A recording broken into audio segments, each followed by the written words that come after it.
I've watched a video trending on the social media platform about an engagement between the Nigerian army and the Biafra Liberation Army.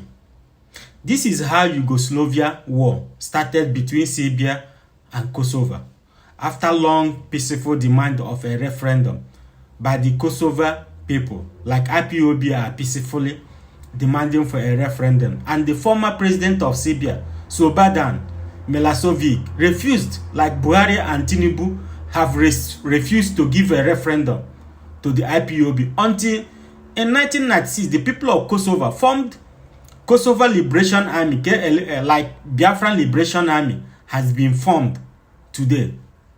That is why I'm calling on the Chief of Army Staff, the IG of Police, the Simon Ekpe-led autopilot to drop your arms and embrace peace. Dropping your arms to seek for a peaceful resolution to this crisis does not make any of you a weak person. Rather, it makes you guys a brave civilized person.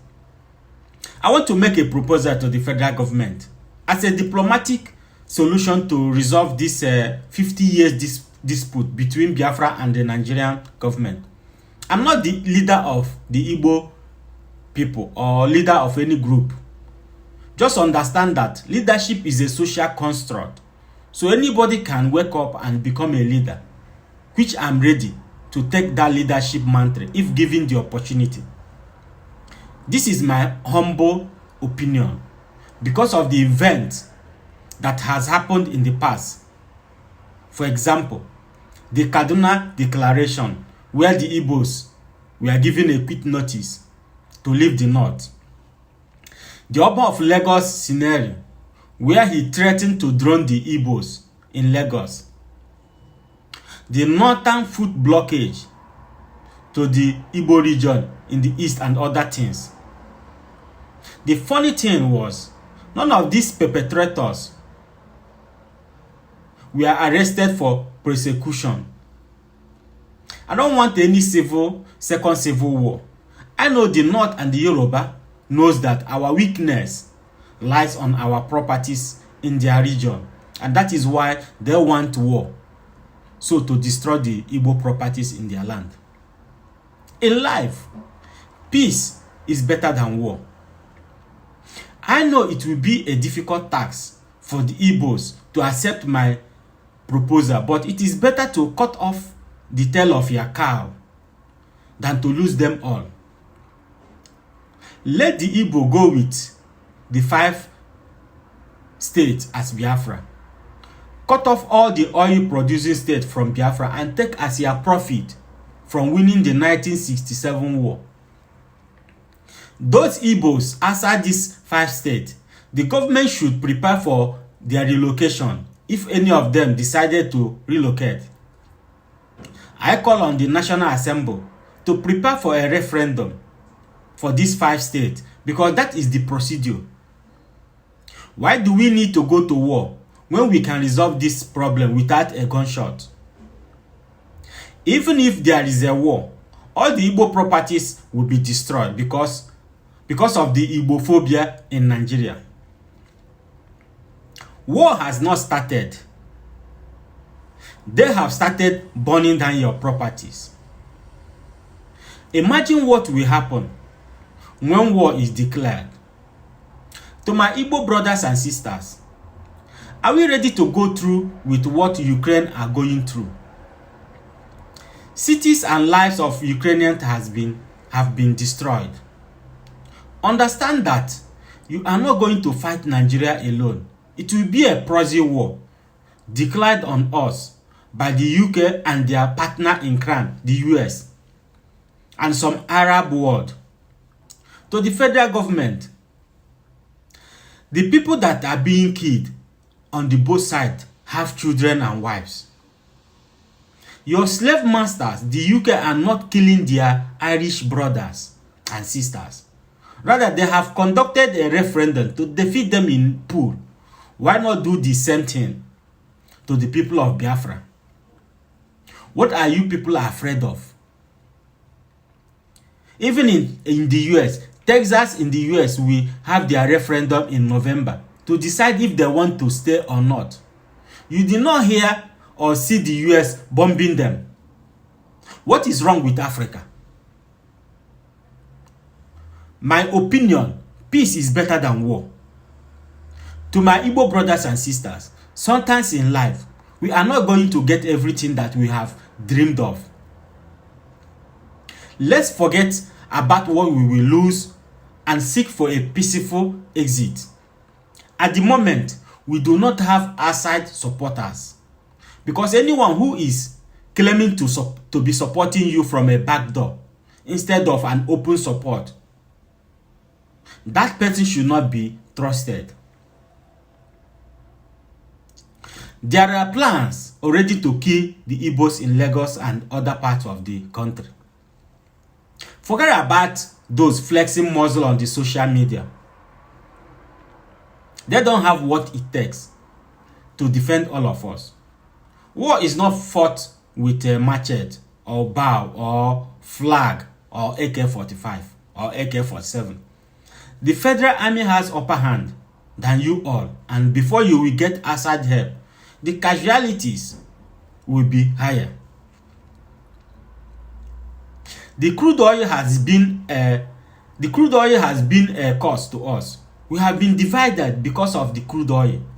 We have lost our territories because of the crude oil. Understand this. When you have lost a war, you will lose some territory, and you cannot get them back. Let's accept the fact that we have lost the civil war, which comes with price. We have paid the price, and we are still paying for the price, trying to include those oil-producing states that we have lost during the civil war to be part of Biafra. While we are busy including them into our territory, they are busy mocking and hating us because their minds have been poisoned against us. For example, did you read what the press conference, the president of Ijaw Nation Congress, Benjamin Okabe, he called Biafra a secession agenda and Ijaw Nation a self-determination. Don't believe in Biafra. They don't believe in Biafra because they think we are coming to dominate them and probably take their resources. Why are you including them? Did you hear what Asari Dokubo said? That we are coming to enjoy their resources and that we are bringing nothing on the table. That Tinubu should let the Igbo go so that the oil can be enough for them and their Fulani masters. You cannot force people to join Biafra. So let them go with their Nigeria. Let them go with their oil to Nigeria. For example, in 1938, the former British Prime Minister, Chamberlain, had to sign an appeasement agreement with the German for Hitler to take the Czech territory of Sunderland because they could not afford war with Germany. Let us have an appeasement agreement with the Nigerian government to avoid a costly war that we do not have the capacity to fight. Gowon lied to us that there was no victor, no vanquish. While in reality, the 2023 presidential election, the Kaduna Declaration, the Oba of Lagos and MC Olomo's threat shows that indeed there was a victor and there was a vanquish. The 20 pounds policy of Awolowo was used to pay for the war reparation.